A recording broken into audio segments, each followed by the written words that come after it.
we'll start with Dexter Lawrence in that trade, which shocked me.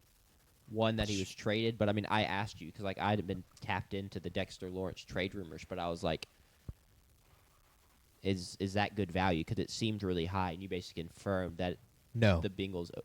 You don't think they overpaid? Oh, I'm saying no. It was not good value. Yes, correct. It was awful value. Yeah, I was gonna say you confirmed what I thought, and you are again confirming what I thought. Every insider that I heard, which I heard from Ian Rappaport, he said probably should be like a day 2 pick. I love how JP said I heard from. He did. He heard from him. I just said from all my sports watching throughout the week, I've heard conversation on Dexter Lawrence.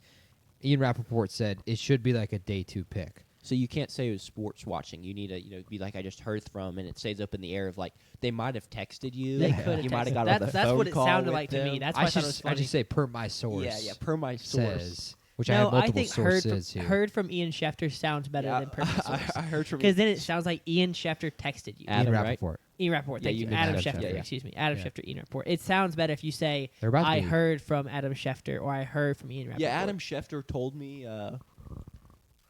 They're about to be on the same team because NFL Network is joining ESPN. Oh. So they're about to be Does one get fired? collaborating. I don't know. I think it's something that we were all kind of hoping for in terms of like the Woj versus Shams I miss it. battle. But like if they were on imagine if they were both on ESPN. Like imagine if Woj stayed when Shams joined.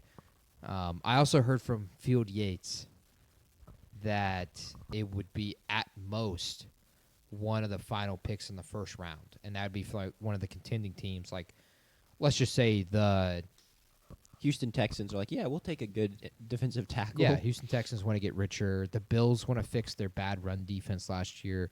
We'll get Sexy Dexy, and we'll give them a first-round pick. They wouldn't do that because they can't cap restriction, and they don't have a second-round pick because of the DJ Moore trade. No reason to. Too much blabbering. I know too much. All that said to say the 10th overall pick was way too much given up. Bengals, they could have given up. I don't know what pick they have because it's not necessarily 42 because they had the same record. I think it's either 43 or 44 Sure. in the second round. Not 44. That's the Jets pick. I think it's 43. They could have given up 43 for Dexter Lawrence and maybe gotten away with it. And the Giants might have been that much value. 41.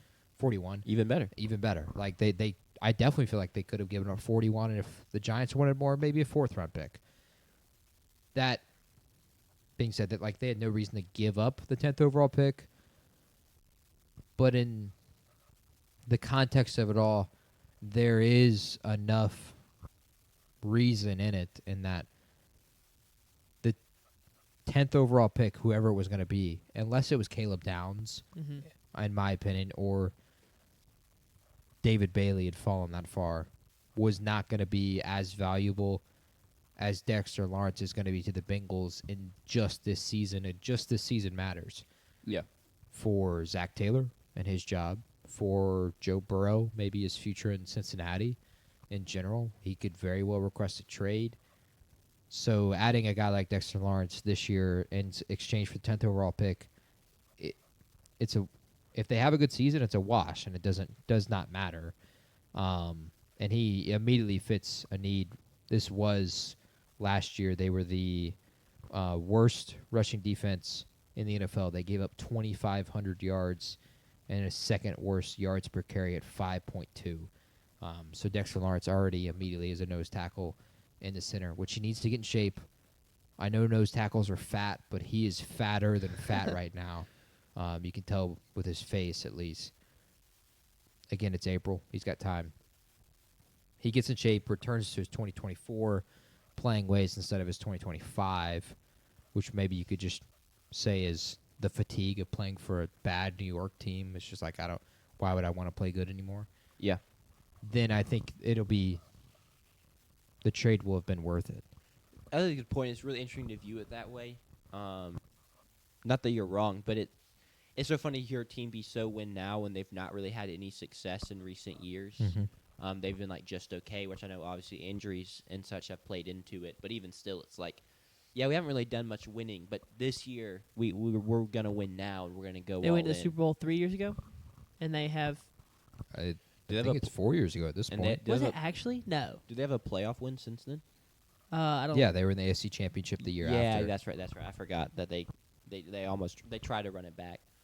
But I'm yeah, pretty sure it's 3 straight years of missing the playoffs. well done, well done. I'm Bengals. checking. Super Bowl appearance was 2022. It was 2022. They were in the Super Bowl 4 years ago. That's crazy. Yeah, 2022. Wow.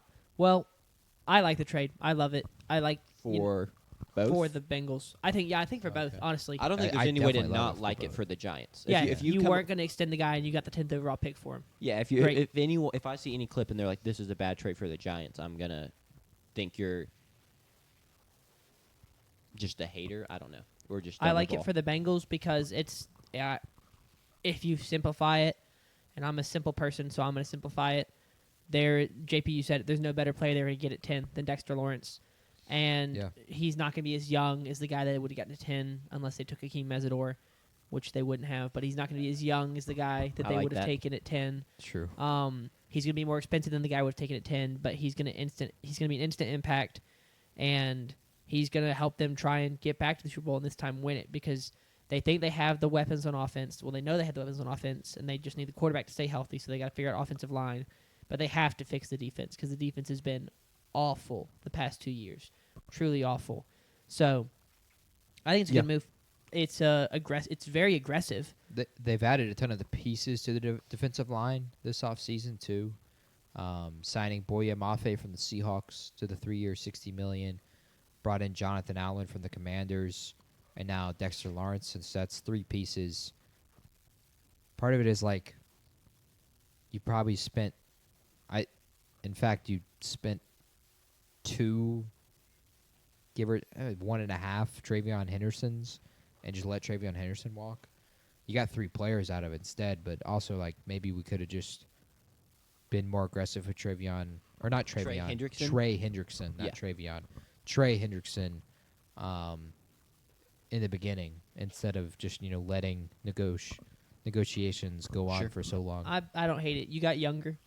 I agree. Dexter Like, Lawrence is younger I than think Trey this Hendrickson. defensive line is Dexter better. Lawrence has been better than Trey Hendrickson. I mean, he I was don't know, man. fantastic. Trey Henderson was very good in 2024. Yes, but but I think that Trey I also Hendrickson. do think an edge rusher brings more value. I but also agree with that. But Dexter Lawrence provides, is one of the few guys that provides almost as much value as an edge rusher from Sure. the interior defensive line. Yeah, he's He had 10 sacks a year ago. yeah, I mean, I do think it was pretty clear that the Trey Hendrickson ship had sailed. Like, Yeah. I just think maybe they could have signed him and got trade value out of him at least. that would have been preferred. to some degree. Maybe not to the much as Max Crosby, to something like that.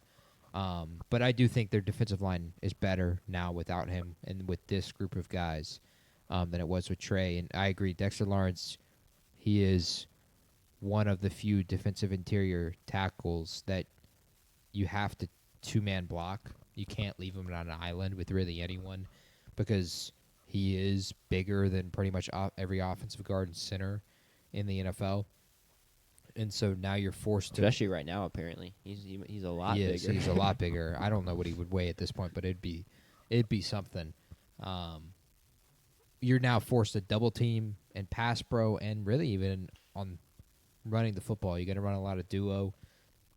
Excuse me, against a guy like Dexter Lawrence, and that it's a guy that forces you to game plan around him. Sure.